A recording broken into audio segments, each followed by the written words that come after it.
میکنم. خب ببینید من میخوام برای لیلا یه فیدبک ازتون بگیرم. خودش اینجا نباشه که شما راحت هر چی دوست داشتین بگین، بعدی هم اگه داشت با رنگ کمتر ولی بگین. شوخی میکنم. بفهمید لیلا خانم خیلی زن پروفشنالی هستن تو کارشون. واقعا زحمت زیادی برای من و شروین کشیدن با اینکه ما دیستنسمون خیلی از هم دیگه دور بود، ولی خیلی more comfortable، یعنی we were very comfortable with her and قشنگ یه حسی به ما داد که بتونیم اون تراست و دورادور به هم داشته باشیم با اینکه همدیگر ندیده بودیم. عالیه. از تصمیمتون که خارج از کشورتون عروسی کردین اومدین آنتالیا راضی هستین یا پشیمون؟ راحت بگین. نه خیلی راضی هستیم چون خودمون دوست داشتیم خارج از آمریکا عروسی بگیریم. همیشه دوست داشتیم دستینیشن بدین داشته باشیم. بهتون تبریک میگم. از عروسیتون چی راضی بودین؟ از عروسیمون هم خیلی راضی بودیم. دست همتون هم درد نکنه. من کاری نکردم ولی دست خودتون درد نکنه. به من که خوش گذشت، خیلی خوش گذشت. آقای دامادم نظر داد. آره میدم. شروین جون شما کدوم لیلا؟ لیلا مطلق؟ لیلا مطلق، لاون مرج. مطلق دیگه. آره لاون مرج. مطلق یه دونه باشه. یعنی ما آنتالیا تا حالا نیومده بودیم. از لس آنجلس که با لیلا جون 6 ماه 7 ماه پیش صحبت کردیم، با اینکه زمان کوتاه بود ولی تو همین زمان کوتاه تونست همه چی جمع کنه برای ما، یه طوری آماده کرد که ما انگار از روزی که رسیدیم انگار مدت‌ها اینجا بودیم. همه چی آماده بود، ماشین آماده بود، همه چی، مراسم فوق‌العاده خوب پیش رفت.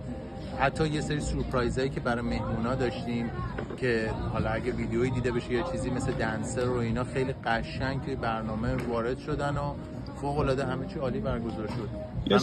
یه سوال، خیلی ممنون، خوشحالم. فکر کنم لیلا خیلی خوشحال بشه اینا رو بشنوه. حالا یه سوال کلا، اینو اگه دوست داری میتونید بگی نه.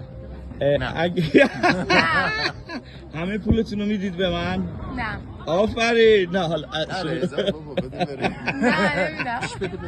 یکم بده. ببین از همینو بگذاریم. اگه برگردیم عقب، واقعا صادقانه برگردیم عقب ببینیم که مثلا شما با لیلا دارین صحبت میکنین، اون تلفنی که بهش گفتین باشه، الان میرفتیم عقب میگفتین نه یه جور دیگه شاید بهتر میتونستین انجام بدین. اینو جدی دارم میپرسم. فکر کنم نه واقعا نه.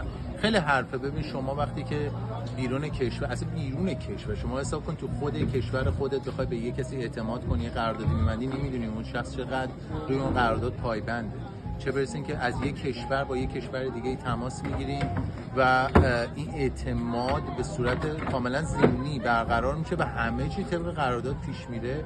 خیلی چیزیه که حالا من یه طور صحبت میکنم از قبل پولت پس بده، پولار پس بده. اینا به خدا عروس داماد واقعا. لیلام اینجا نیست، نگم به جز آقا که با میز رفت.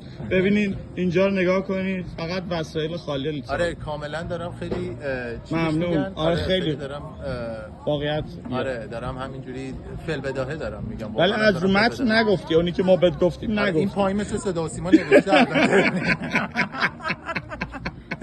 ولی واقعا این من با خود لیلا هم یه بار صحبت کردم، کلمه ای که خیلی توی هر قراردادی خیلی مهمه تراسته. وقتی که اون تراست وجود داره همه چی خوب پیش میره. چون ما هم تا لحظه آخر همه شک داشتیم شاید این درست پیش نره، شاید اون نشه، شاید این نشه، ولی همه چی طبق برنامه پیش رفت، همه چی عالی بود. طبق برنامه ساعت شروع شد، همه برنامه‌ها اجرا شد و سر ساعت هم تموم شد. خیلی قشنگ همه برنامه شد. قبلش هم همه چی عالی، چه آرایشگاه، چه ترانسپورتیشن، چه همه چیز فوق‌العاده عالی بودش.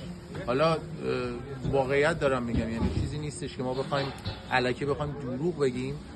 خیلی گلی، خیلی ما که با لیلا انجام دادیم، هر کسی دیگه هم میخواد میتونه انجام بده و واقعا هم لیلا فوق‌العاده زن محترم و فوق‌العاده آنستی. اگر یه چیزی کم و کاسی هم بوده همون لحظه سریع اومده گفته.